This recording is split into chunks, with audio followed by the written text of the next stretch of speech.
Today we're looking at the Nokia E63. This is Nokia's latest mobile phone, and it's one of the cheapest mobile phones on the market to have a full QWERTY keypad.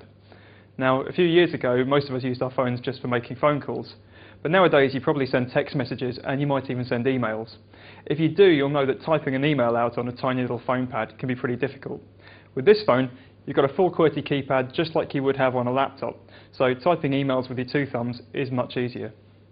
It's quite a nice phone really. The keypad feels good and there's a nice big bright screen at the top for browsing the web.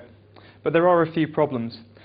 For starters, if you turn it round, the back's made out of one big piece of plastic and it's held in place by a tiny little clip here.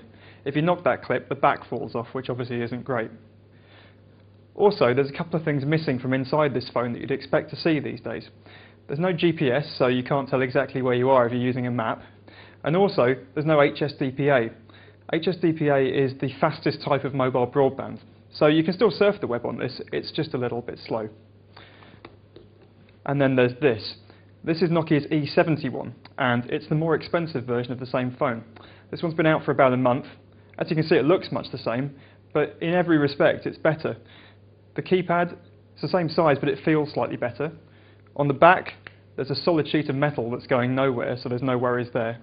And also, it's got everything inside you'd expect to find in a phone like this. It's got GPS and the maps work really well, and it's got HSDPA, so you can surf the web really quickly.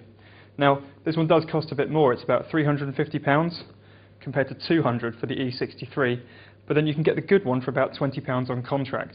So if you're going to go out and buy a phone contract, there just doesn't seem to be any point to getting the cheaper version.